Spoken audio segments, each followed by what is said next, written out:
Okay, I'd like to welcome everyone to this week's edition of Imperial as One's Belonging series, exploring the BAME experience. And this week, our special guest is Anju Solanki, and she is the founder of MEA, an innovation consultancy focused on helping companies tackle gender imbalances and inclusion. So we'd like to just welcome Anju here with us this morning or this afternoon. It's really good to have you. And I'm going to kick off by just asking you to just tell us a little bit about yourself, your early experiences. What is it that's helped to define who Anju is? Thank you for having me, Wayne. It's great to be able to share my experiences today. As you mentioned, I run a consultancy. My journey from kind of growing up to where I am today has been one that has had a lot of kind of changes, and it's been an interesting journey. Starting off when I was younger, was raised by a single mum of 4 daughters. We were raised during a time where things like divorce and being raised in that infrastructure and demographic was frowned upon. Being part of an Indian community as well, it was one where we were kind of ostracized quite a bit. We grew up with very little resources. So we went to our local state schools, which it did the trick, but it wasn't the best of the best. But my mum had always given us this the value system of, you're in this country and you can get free education. Use the most of what you've got. So we grew up around just trying to work obviously as hard as we could to have the opportunities that we could or that were available to us. We saw my mum go through quite a hard time, face a lot of barriers. As a family, we weren't really always kind of included, even within our communities. Even within schools, it was still at that point, and I'm not that old. I'm not that young, but I'm not that old. And we experienced still quite a bit of exclusion, I would say, for being brown, for being Indian. But we got, you get by, and you become resilient over the times, and that's your childhood, that's your life, and that's what you know. I went on to university to study finance and accounting, against my mum's wishes, because she was all about science. All my other 3 sisters went on to study science. But for me, I wanted to do something that really kind of interested me, and it was on the business finance side of things. And after university, it was at the point at which I had to get a job, and I found it, I never had the network of knowing people in, the finance industry. I didn't have the money to get myself, all the extracurricular activities that a lot of people need, you needed at that point to really strengthen your CV. Even for my work experiences and internships, they were never easy to get. I never had the top grades either. So I had to kind of form my own form of work experience to strengthen my CV. And I got into the working world and went into investment banking.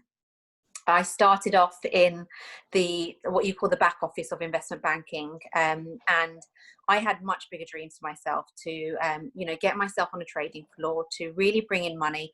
I was really hungry. We came from, like, my mum needed support.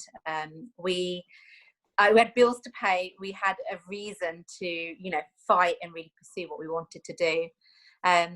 I found it in my first year when I kind of started working, and I was like, right, I want to work on a trading floor. It was really seen as something that you could never get. It was like, no, this is the box that you fit in. It's not achievable for someone of your profile and someone of your caliber to move on to, the trading floor. And I persevered. I managed to get myself onto the trading floor within a year, working for another bank. And again, I got to that destination, and then that was another journey in itself through working with people who had come from far more privilege than me, from very different backgrounds to me, very thick-skinned. And this was just before the financial crisis. So, you know, the banter on the trading floor was quite harsh, to be fair. I worked for a British bank, and there wasn't as much, there was very little diversity at the British banks that I worked with when I compare it to like my later career at some of the global banks. So being even an Indian female was seen as completely like a foreign thing. So, you know, there's banter jokes, which was really at my expense, you'd say. But again, I had the vision of just wanting to persevere and get through.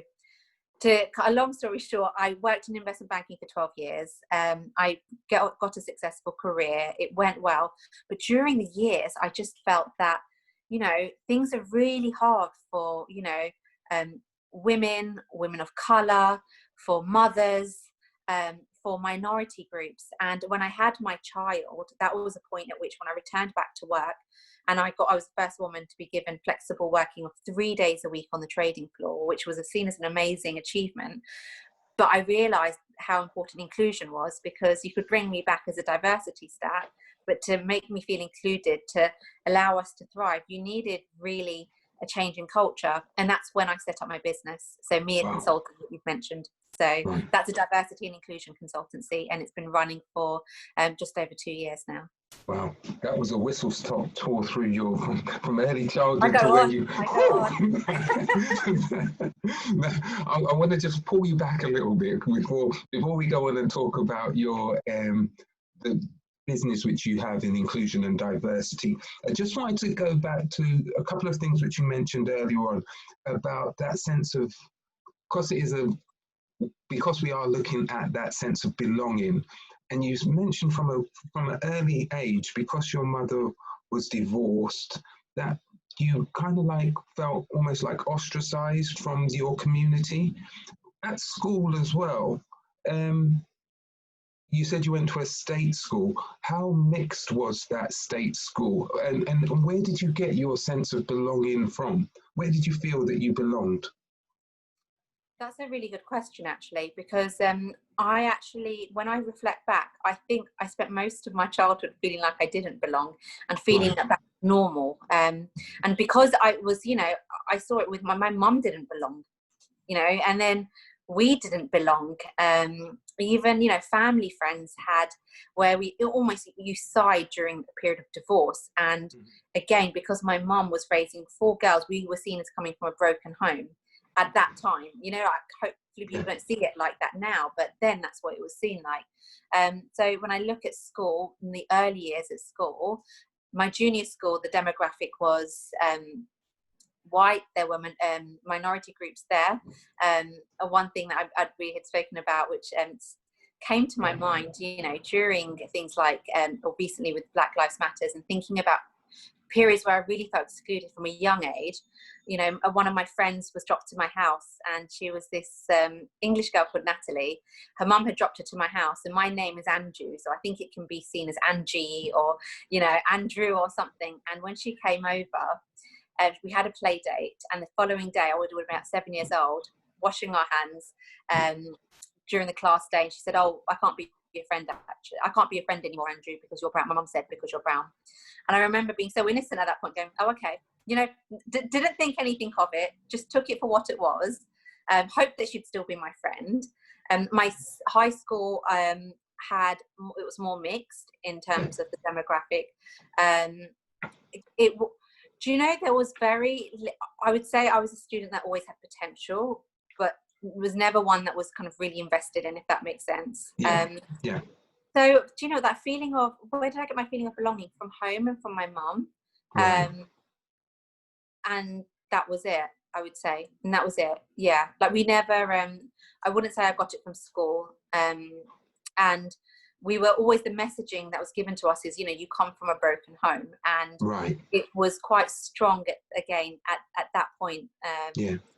Yeah, just I'm 37, so I'm not that old, but also not that young. So like, if someone's going, "How old is she?"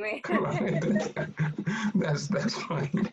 No, because what I was gonna add to that was, then, because you seem very determined, very driven All right. What would you say were some of the earliest influence which gave you, or that's given you that drive, that determination, that resilience which you mentioned? What factors would you say contributed towards that? So I would put it solely down to my mum. I Right. remember when so my mum was, so she raised all of us. She had a business. Her business, my dad had left at that point, and she was in arrears. And Yeah. you know, like at a point at which she would crumble, my mum's answer to everything was, well, how can we fix this? What can we do?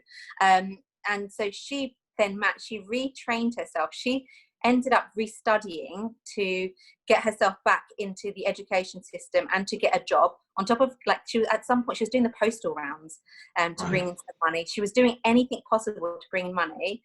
Then she took herself back to college to do her A-levels, and on her first day she came home, she said they all thought I was a teacher, and she was just studying to do her A-levels. She did the A-levels at the same time as my sister, my eldest sister. Right. Same exams. She then went on to do, to university. She fought through battles, but she never gave up. And, Yeah. Sometimes we would say, oh, that's, it's tough, right? Even the financial crisis, she used to trade, Yeah. and she lost money in the financial crisis. I say even not the recent one, but we're talking about 9/11, Yeah. and then a smaller one before that.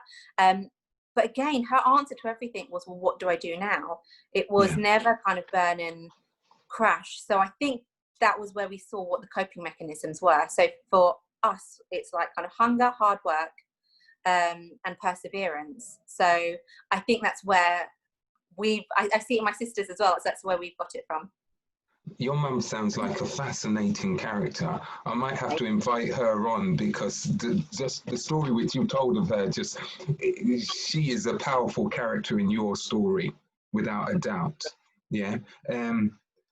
I like that. I was going to ask you a bit of a cheeky question, because you said your mum and your sister did their A-levels at the same time. Who got the better results? You don't have to answer. That's a really good question. Oh God, I don't know. I think my mum. I think it was my mum. Yeah, I think it was my mum. But I think they both did well. But that's a really. I'm going to go and I'm going to call her up and ask her, because it was a while ago, so I don't remember. Good question. No, it's just picking up on that. But your mum was there. It sounds to me like your mum was there, giving you that drive. She wasn't sat back, and it wasn't do as I say, not as I do. It was, I'm doing it, you can do it too. Am I right to say that? Yeah, she was very grateful, actually. So her mindset was very different. So rather than one of someone who's been hard done by, it was someone who is grateful to have the strength to persevere, and then someone who Right. looks at opportunity. So she'd always raised us saying, you're lucky. You're Yeah. lucky that you're in a country with free education. We have a lot of Yeah. family who are in the States, Yeah. for instance. And, whilst university costs some money now, when Yeah. you compare it to what you pay in other countries, but even like at younger years, we have free education. So she Yeah. was like, do you know how lucky you are? You've got food on your table, Yeah. you've got a free education, and you've got a chance to make something of yourself. Yeah. So that was actually a really powerful mindset, because it Yeah. was one of, rather than the victim mentality, Yeah. it was one of someone who's in control Yeah. of what she's in control of. So yeah, that was the messaging that we got growing up. Brilliant. I'm just going to lean on to another thing which you mentioned, which was about as a scientist. I'm glad your sister's a scientist, but why did you rebel against the family tradition and become a finance person? Oh, I tell you, you should bring my mum on. You should bring her on, because she'd have a lot to say. She actually, I'd mentioned she'd got an offer to do a PhD. She'd done so well. She'd done a master's. Yeah. She's got like three degrees and a master's, and then was going on to do her PhD, because she loves the science. For me, so my interest was always in business, in the bigger world, current affairs. Her messaging to me, to be honest, at that point, and the reason why she wanted us to all go into science, other than the fact that she finds it super fascinating, she did physics at some point and then moved on to chemistry, and but for her, her message to us was, you're all going to be mums at one point, and if you want flexible working, you can get it in the science field, and enough. if you want to do what you do, you're not going to get that. And I just remember going, what a pile of rubbish, Mum. Like, you know, come on, like that, the world isn't that distorted. Yeah. And at that point, you know, I'm going to go for what I'm interested in rather than how to fit myself into a way, you know, to survive. Moving on to motherhood and looking at things now, I have to say she was right, actually. We're only now beginning to look at things like flexible working in fields that where it hasn't existed, and it's still quite hard, you know, to do that. So I think for my mum, it was like, when there are certain professions where you will have more flexibility, and she was thinking about, you know, the woman as a whole and motherhood, and I remember thinking, sod that, Mum, you know, that's not fair, that's not how it's going to be. And that's where, you know, that there is some inequality in different fields, different sectors. So thanks. That's a really good segue into kind of like the next set of questions, which was relating to the fact that you went down the finance route. It wasn't easy for you to get an internship, or how easy did you find getting an internship? You've already said that you didn't have many external connections. So what did you have to do in order to get the experience that you needed to actually get onto the trading floor? And then what did you need to do to get onto the trading floor? That's a good question. I remember just, you know, my CV thinking, oh God, this is blank. And this is like everything, right? So it was, okay, let's just start off with the extracurricular activities. And, you know, I had like, at this point we were at university, I had friends who had been part of these sports clubs and had been, you know, joined up to this network and that network and done just a whole bunch of things, right? And at this point, I was like, what was mine? But actually, when I was really young, I used to help in the family business.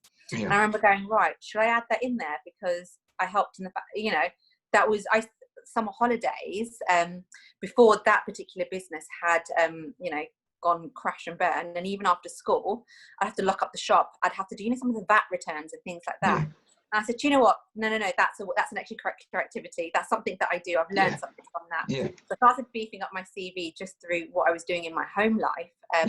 In terms of the internships, they were really hard to get. And information at that point, again, yes, we've had the internet and I'm not a dinosaur, but it wasn't, we weren't as connected then as we are now. So even getting access to information to know the best way to fill out an application form wasn't there.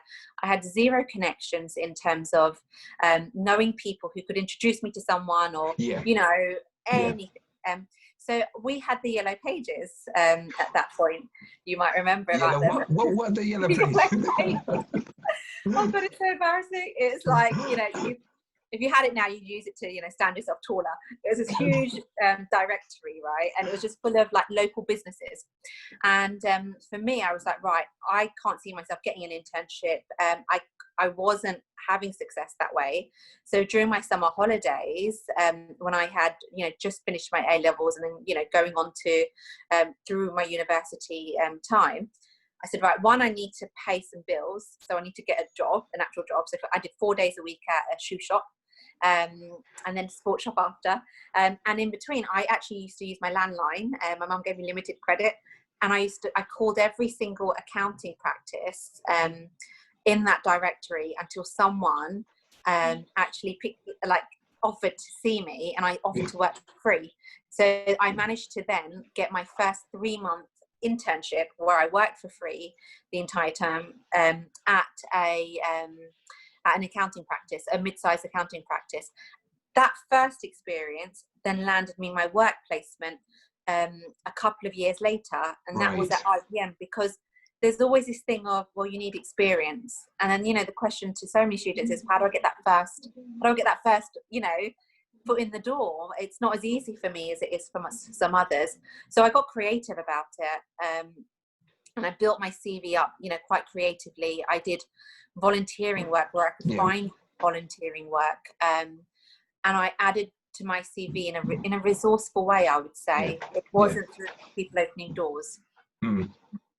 No, that's fantastic. Your mother definitely showed you how to be resourceful.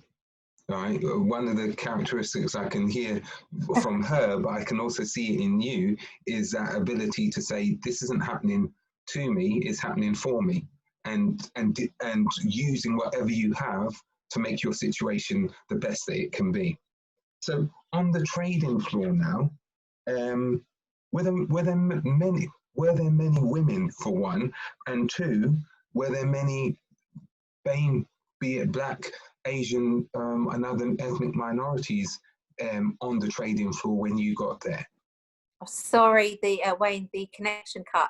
I heard, Okay. were there many women on the trading floor? And you asked me another question, and it froze.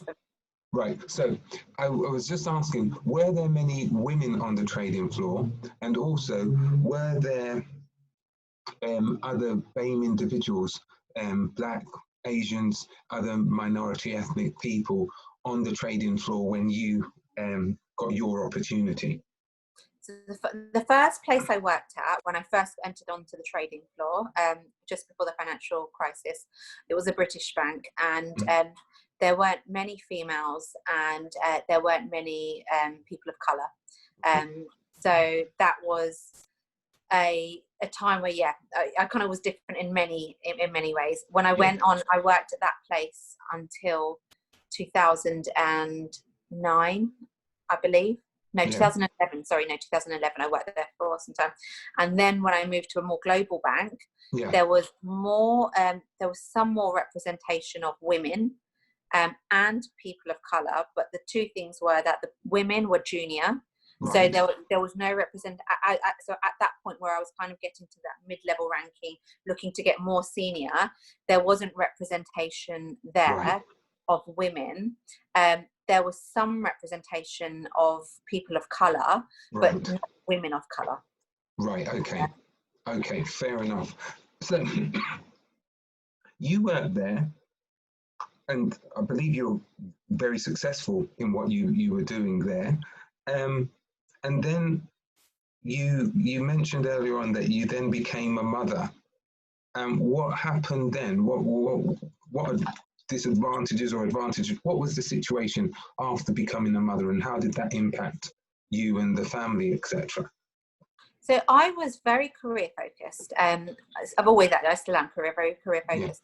I had my daughter, and she, all of a sudden my life was out of my hands in terms of control. Like, she was quite ill when she was born, and she was in and out of hospital. So I had a plan in my head of, my plan is to go back to work after 9 months full time. And you work very long hours. You work, there's quite a bit of a sacrifice there if you do have a family. But before having my child, I said, no, that's what my plan is. And then, I had a child who, really needed extra support from me. She used to get sick quite a bit. So, needed, if she had a hospital stay, it was quite overwhelming as parents. I did go, I went back to work, but at this point I said, I need flexible working. I need to be able to give my child some of my time and presence. My husband was working long hours as well. But I still wanted and had aspirations to do well. So I got the flexible working that I needed, that I thought I needed at work. But again, it didn't come with the inclusion. So there was no real regard to any career progression, aspirations. There was an assumption that if you're a flexible worker, you do not aspire to develop your career. You're a mom, so you don't need to be within, I guess even like socially, you're not included in the same way, and you definitely don't belong. And the first thing that I got told, when I returned back, is you should speak to the other mums in markets. And I said, why do I need to speak to the other mums? Why can't I speak to like my boss or my colleague or someone? Why do I need to be grouped into this group? And that was when I was just really, really understood the difference between diversity and inclusion, because inclusion is being integrated, right? So whether I might be just the mum within the team or the woman of colour in the team, to be integrated, I want to have those conversations with the people around me who are different from me. It doesn't always have to be with the certain set of people in that network. So I just disagreed with the way that they were tackling diversity and inclusion. The intent was there. So I was pleased to see that actually, I'm working for a really huge company who wants to help out, but just doesn't know how to do it. And I wanted to bring my experiences of working within the business being a minority group and help bring about change. Right. Yeah. So that kind of like leads on to your business now. So it was born from your own experience that you've then kind of like gone on to develop this consultancy. Can you give us a little bit more idea about some of like the philosophy behind it? What is it that you're trying to achieve through the practice that you are giving to others? Give us a feel of that, if you don't mind. So effectively, the work that I'm trying to do is be the bridge between people within business and people within the companies who run these companies and HR divisions who have these really well-intentioned, initiatives that, they're given the job of the impossible, which is to change the mindsets and culture of, thousands of people. So my whole, the business that I've got is based a lot on behavioral change, people culture, and organizational change management. So it's all around how do we change our mindsets to experience and change the lens and understand the experience of others around us. It's really about putting yourself in someone else's shoes and understanding how important culture is rather than ticking the box. And it's a real big focus on inclusion. And the issue with inclusion, which is why companies tend not to address that part, they look at diversity in the stats, is actually having a look at, how do you measure inclusion? Yeah. How do you measure inclusion? How do I know that you as a team are feel all included? And the issue with that as well is if you have a really big company or even a medium, however what the size of your company is, but let's just take a big company for instance, the culture in one area is going to be driven by these middle managers, then like in another area. And to be honest, when I think about the philosophy, it was all born from the fact that as humans we're not taught to cope with difference, and difference comes in lots of forms. Difference aren't just the umbrellas of BAME, gender, disability, sexual orientation. It can be the person in the room that's got the ginger hair. It could be the person in the room who's, really short. It can be anything. But at school, we were never taught, we've not been taught how to deal with difference. And in the working world, we haven't. So there's actually a lot of training that needs to be provided to middle management, people who are working within the business who have such a huge impact on their employees and their teams. So, yeah, I basically, so we run like training programs, consultancy work, thought-provoking sessions. That's it's uncomfortably honest. And I think that's the angle that I bring, because I'm independent. So what people can tell me is, it's a safe space. People can open up. And I think that's been the biggest issue with the diversity inclusion challenge. It's been that people are uncomfortable to speak up about their real thoughts. Not everyone does agree that, there is a problem, even, to be honest. The issue that we have is you need to hear everyone's voice to even start tackling some of those battles. Yeah. That's you know what, you're the second person who's come on as a consultant who said that very phrase. You need to hear everyone's. He said it slightly different. He said all voices must be heard, but you said you must hear everyone's voice if you're going to work your way through. And I like the phrase which you use, this uncomfortably honest, because sometimes people don't show there isn't an honesty in the conversation, because they feel that they are going to become uncomfortable. And actually, you will know, and anyone who's studied will know, that there's a period of learning where it's very uncomfortable in your learning to get to the end objective. Okay? Yeah. And so we have to go through that uncomfortable space. I think it's fascinating. Can you give us a couple of hints and tips? I'm going to open it up if anyone wants to ask some questions. I'm going to open it up. I'm just looking at the time. Believe it or not, we've been talking for half an hour already, right? Well, so I could talk for another hour. So that's all right. That's all right. Right. So if anyone's got any questions, if you want to put them in the chat, and then I'll come to them.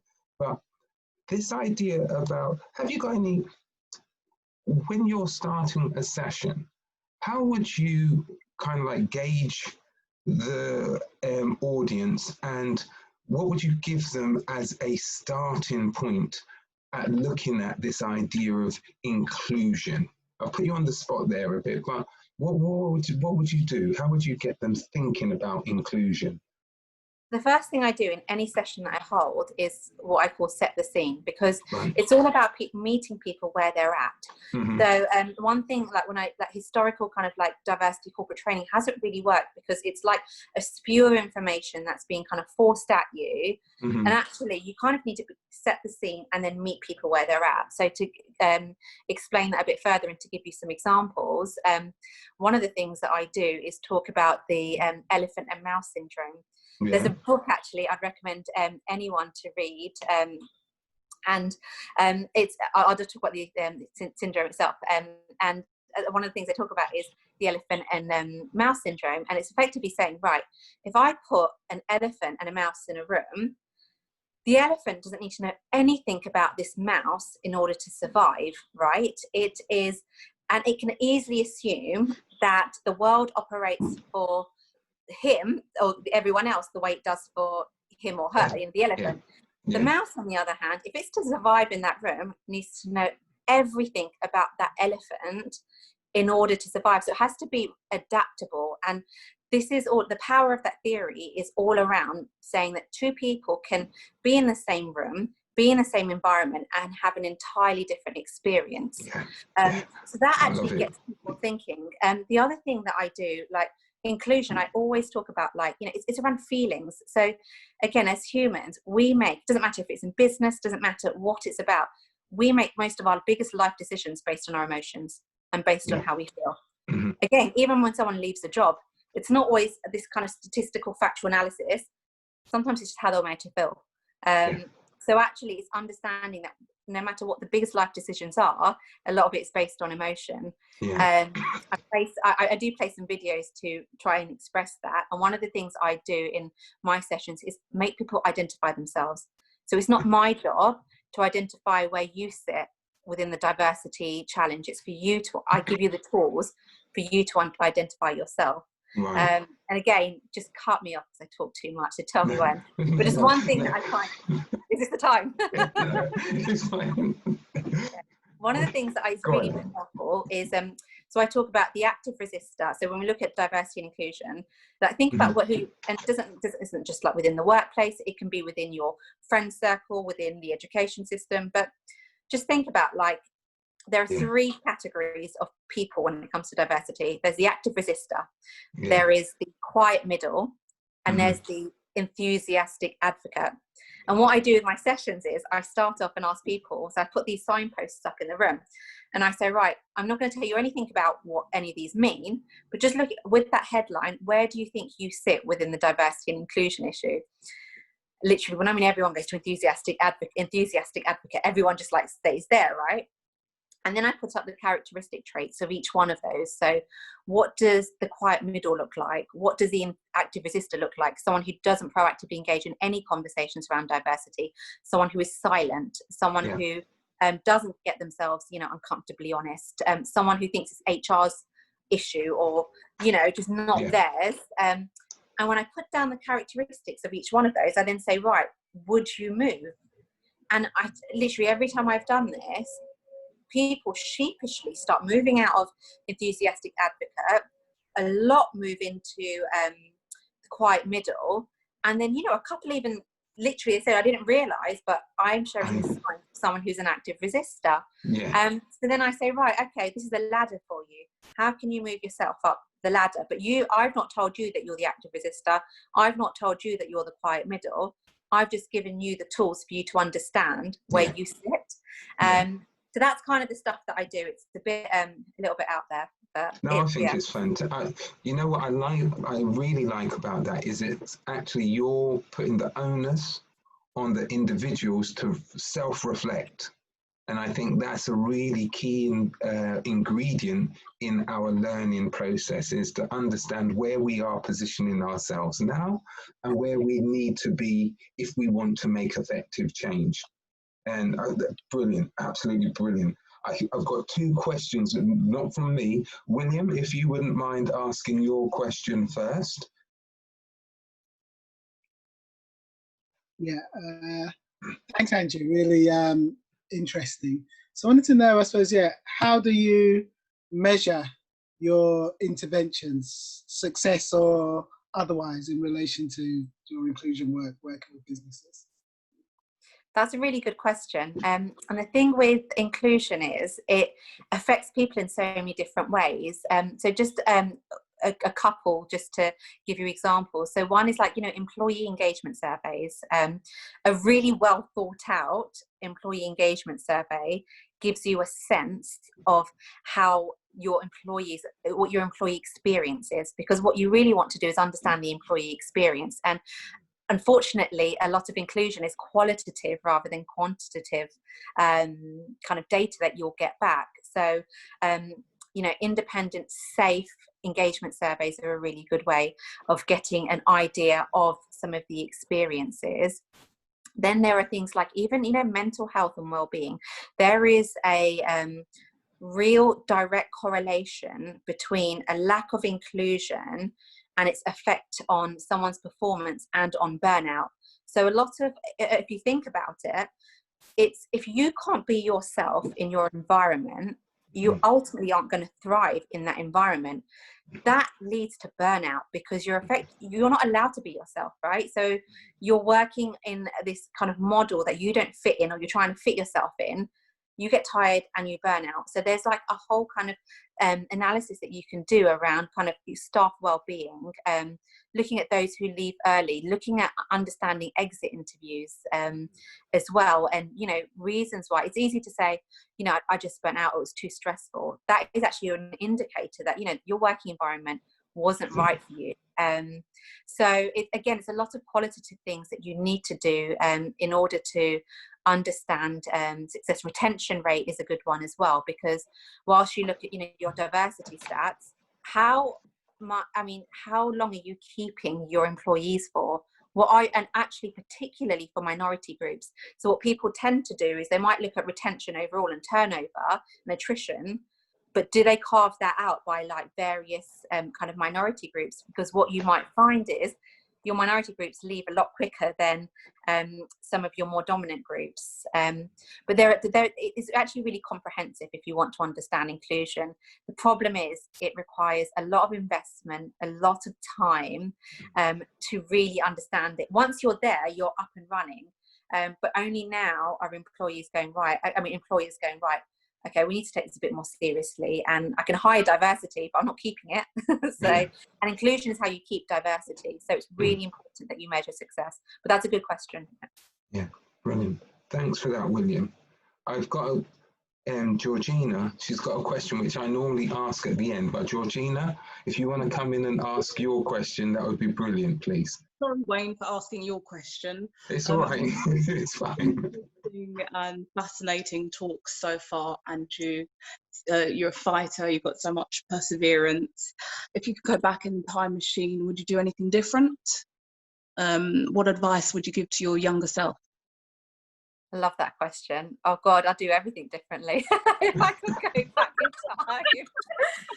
Do you know what? I would say, okay, and I can say it on here. I know Georgina. I know her.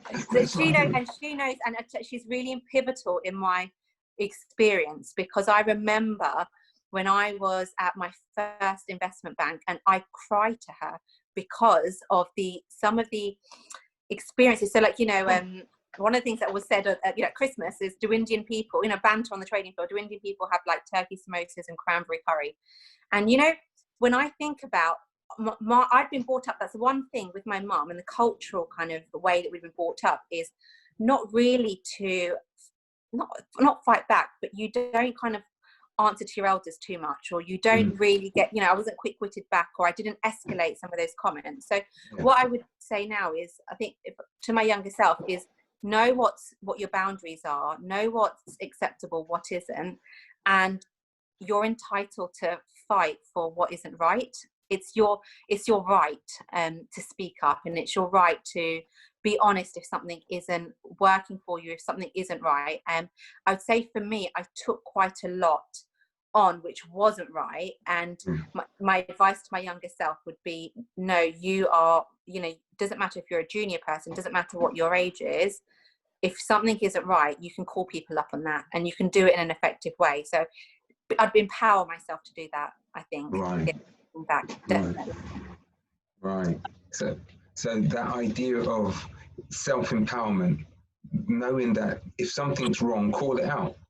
Call it out in a respectful way, but call it out, because otherwise things won't change. If we just allow the status quo to continue, things won't then change.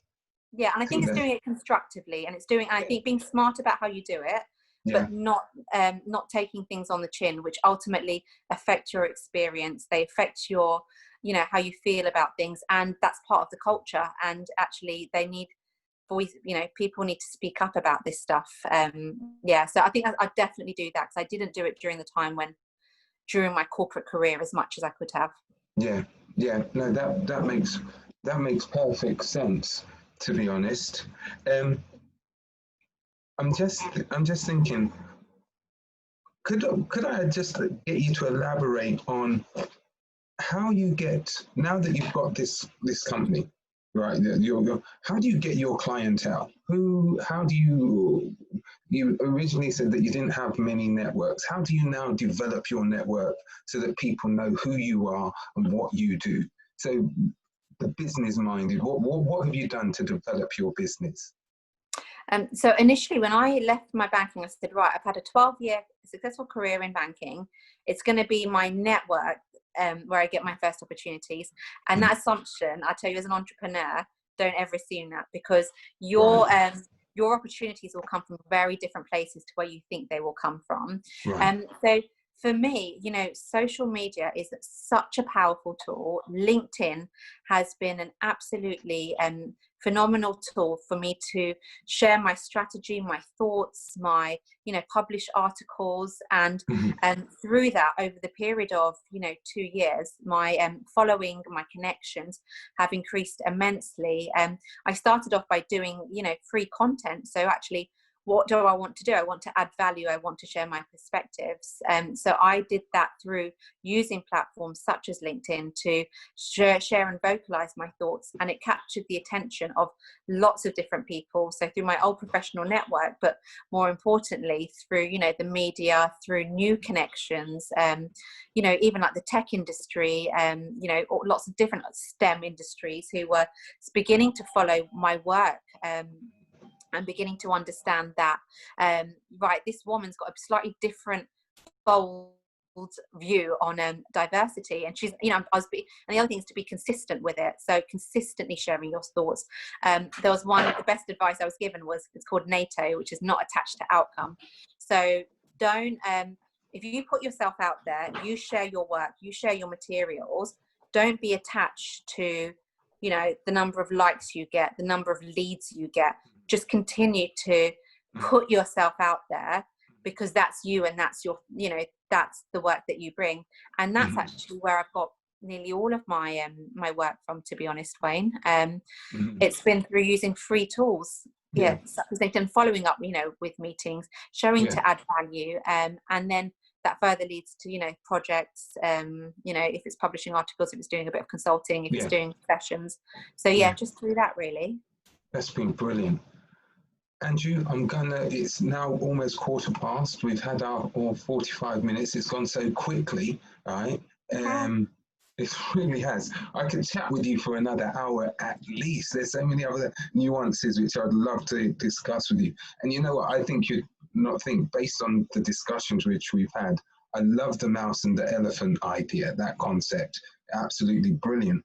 I'd love to have you as a trainer, to be honest, because I think that you would really give a new approach to some of the ideas around inclusion and diversity. It's not just about getting a diverse workforce, it's about how you develop those individuals when they're in the workforce. And I think that's really, really key.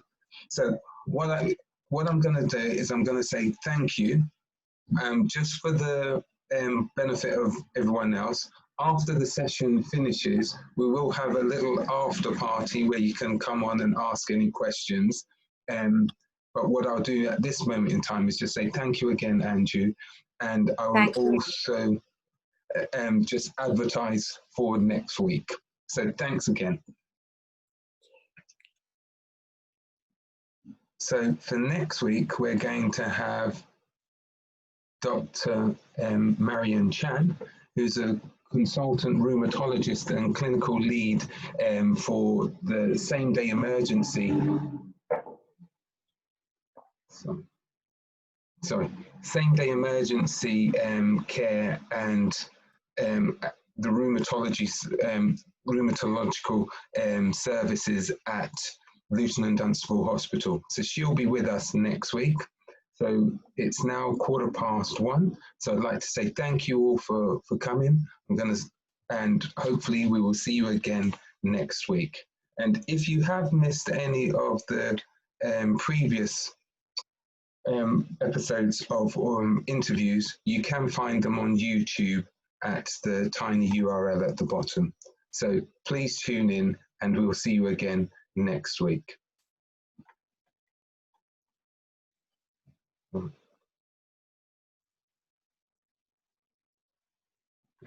So I'm just going to stop the recording.